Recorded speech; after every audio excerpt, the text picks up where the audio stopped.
Duke University introduces all new supplemental essay prompts for the 25-26 admission cycle.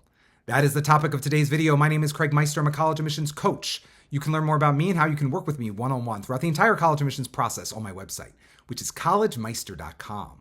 And if you're interested in learning about whether or not you are, or your student is, on track for selective college admission in the United States of America, visit areyouontracktogetin.com. Again, that's areyouontracktogetin.com, at which you will complete a free 3-minute assessment. Your results will be emailed to you right away, and they will help you clarify whether or not you are or your student is on track for selective college admission in the United States of America. Let's call this a quick and dirty guide to the Duke supplemental essay prompts for the 2025-2026 admission cycle, because let's face it, you don't have a lot of time, and neither do I. The one that all students must respond to is as follows, and you only have 250 words with which to respond. What is your impression of Duke as a university and community? And why do you believe it is a good match for your goals, values, and interests? If there is something specific that attracts you to our academic offerings in the Trinity College of Arts and Sciences, or the Pratt School of Engineering, or to our co-curricular opportunities, feel free to include that too. So you basically have to convey in 250 words that you know what you are doing and you have researched Duke University so that they take you seriously. The more specific you can get, the better. I always say specificity is next to godliness, and that is certainly true in this Why Duke essay. And you need to get granular. So what I mean by this is that you don't want to just say, well, I love the fact that Duke offers major A, B, or C. What you need to do is explain what about major A, B, or C at Duke really resonates with you. And hopefully that would not be the same thing that really resonates with you if you pursued that same major at WashU, or at Vanderbilt, or at Northwestern, or at Georgetown, or at Emory. You get the point. So you got to speak specifically to Duke with your anecdotal evidence throughout this Why Duke essay. Otherwise, you want to structure it with a 1 to 2 sentence intro with a thesis that gives the reader a summary of what you will be proving in the body. The 1 to 2 paragraph body needs to be quick and efficient at proving your thesis. And then finally, you want to give a conclusion that says something new, thoughtful, reflective. You get the point. I've said it in other videos. The conclusion is not there as a simple repetition of the intro. It needs to say something new and intriguing and frankly attractive about you so that you come off really smelling like roses by the end of that supplemental essay prompt that is oh so important, because this is your closing argument as to why Duke for most applicants. Now, there are 4 additional essay prompts on the supplement to the Common Application for Duke University, and you can only answer one of them. This is important. You can only answer one of them. In past cycles, most recently last cycle, you could answer 2 of the optional 5 essay prompts that existed. But now you're down to being only able to answer 1 of the optional 4 remaining prompts. Here they are. We believe a wide range of viewpoints and experiences is essential to maintaining Duke's vibrant living and learning community. Please share anything in this context that might help us better understand you and your potential contributions to Duke. The reason I said in most cases the previous essay would be your closing argument to Duke is because you could also swing your response to this one to also be a closing argument for Duke, because you could certainly integrate how you see what you ultimately choose to focus on in this prompt playing out at Duke. And what I mean by that is, let's say you have a very specific viewpoint about some hot button issue or some value system that you want to share here. Not only should you describe why that is important for you to share here and describe that value system or viewpoint or experience that is essential to you being who you are today, but I would certainly also recommend that if you use this prompt as your optional Duke prompt to respond to, that you should then also go the extra step of showing how that value system, viewpoint, or experience will come to life through you when hopefully you become a Duke University student. You need to actually show in at least a few sentences how specifically that experience, viewpoint, or value that you hold will come to life at Duke. Again, this is sort of like an extra credit essay question in the sense that you can sort of use it to be part 2 of why Duke if you swing it correctly, particularly the second half of your response. Again, you have 250 words with which to work, but not all students will want to pick that optional prompt. Others may want this one. Meaningful dialogue often involves respectful disagreement. Provide an example of a difference of opinion you've had with someone you care about. What did you learn from it? Look, this is increasingly an essay prompt that we see at different schools. I'm not a huge fan of it because you have to modulate yourself oh so perfectly so that you don't pick something so hot button that you alienate all the readers that are going to be reading you at Duke. But also, you don't want to pick something so benign that it just seems like you're making a mountain out of a molehill. You need to ultimately pick something here that was important to you, at least going into the experience or the disagreement, or by the time you came out of it, because it was such a sort of a light bulb moment for you.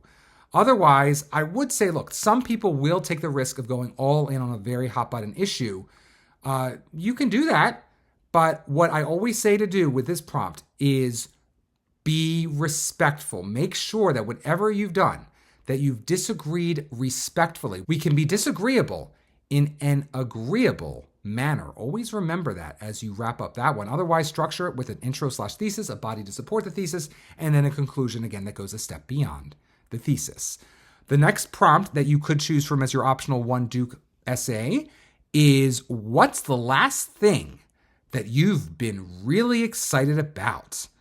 Well, I don't like the wording of that one at all. I won't get into why, but ultimately, this is not as free of a right as you may think, because I would advise you to swing this to not only describe what it is that you've been really excited about, but also to then segue into showing how you will continue to pursue that thing at Duke, and in a way that will make Duke feel like, oh my gosh, we want to be a part of this thing that this student is really excited about. So this is another way to sort of have a quasi why Duke essay out of another essay prompt.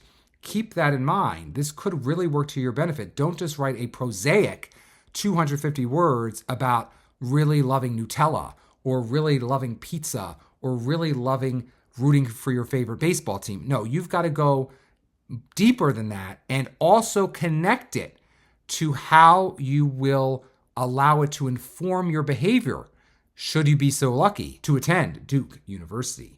And then finally, we have another optional prompt. Duke recently launched an initiative to, quote, bring together Duke experts across all disciplines who are advancing AI research, addressing the most pressing ethical challenges posed by AI, and shaping the future of AI in the classroom, end quote. Tell us about a situation when you would or would not choose to use AI when possible and permitted. What shapes your thinking? Now, this is interesting. This is a new and very timely prompt. I don't believe it will exist for too many years here at Duke, but you are applying in a year when you can, in fact, respond to this prompt. Only respond to it if it really excites you, because that's the type of student who's going to knock this one out of the park, because maybe you really have an ethical quandary on your mind that you want to bring to the fore to the application readers at Duke, or maybe you want to use this as an opportunity to further put a spotlight on your unique value system and things you like to do. So this could be very intriguing, but if this is not speaking to you, I would definitely stay away from it, because otherwise I think you'll probably just use AI to write a very boring essay. So don't just feel like you need to respond to it because it's the timely one or the newest one or the most avant-garde one, as the other ones are more traditional in terms of their approach. Rather, only respond to it if you're really motivated and excited to do so.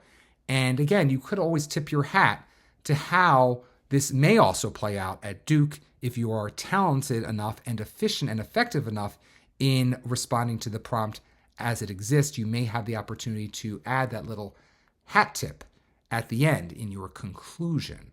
Otherwise, Duke University, as you may know, if you've been following Duke over the last few years, has in fact retired the essay that really created a lot of stress for a lot of students who were not in a minority as it relates to sexual orientation, gender identity, and gender expression. Duke's sexual orientation, gender identity, and gender expression essay has been laid to rest. And I think that it was about time that we turned the page on that, because I never thought it made any sense in an application essay for an esteemed institution like Duke for you to be bearing your soul as it relates to your private proclivities outside of academics and professional goals and academic passions. I always felt like that was way, way off base to ask a question like that. So I'm very happy that Duke has retired that question. And it just goes to show that Duke, even though it is, of course, run by extreme ideologues, they still over at Duke do occasionally put their finger on the pulse of the people and adjust accordingly. And so that is what they have done there. They've also, of course, retired other essay prompts this cycle. Not nearly as controversial were the other essay prompts, though one of them was one that I absolutely hated. I will not go into it any further, but it was so poorly written, and it was just so divisive as well. So I think it's really wonderful that they got rid of that one as well. Otherwise, I wish you the very best getting into Duke, and I think that you are now better positioned to tackle the 2025-2026 Duke University supplement to the Common Application. Good luck. Before we go, I want to remind you that I've launched a new course, 17 Silly Mistakes That Even Ivy League Applicants Make on the Common App. This course gives you the information you need to make sure that your application doesn't fall down on the job where so many applications sadly do. The undeniable fact of the matter is that many strong students who should be strong college applicants are making silly mistakes on the Common App. And guess what? This is even happening to students aiming for Ivy League admission. So if you are serious about earning admission to the Common App colleges on your list, make it a priority to enroll in my course, 17 Silly Mistakes That Even Ivy League Applicants Make on the Common App. You'll be glad you did. And when you've finished your Common App and want to know if it's as strong as possible and whether or not in its current condition your chances of admission are impressive, inconclusive, or inadequate, you need my pre-read. Getting my pre-read now means having me review your entire application, just like an admissions officer or admissions committee will review it later, and receiving by email no later than the time you reserve a comprehensive report highlighting what's working and what's not on your full Common App and one Common App supplement. If you've yet to submit your Common App, my pre-read may motivate you to make adjustments to it before your deadline. If you've already submitted your Common App, my pre-read will prepare you for what I deem to be your likely admissions outcome at the institution in question. To purchase my pre-read now, go to mypreread.com. Again, that's mypreread.com. If you enjoyed today's video, please give it a thumbs up and consider subscribing to my channel. If you'd like to work with me one-on-one throughout the entire college admissions process, visit my website, which is collegemeister.com. Until next time, stay safe, stay well, and most importantly, stay stress-free throughout the entire college admissions process.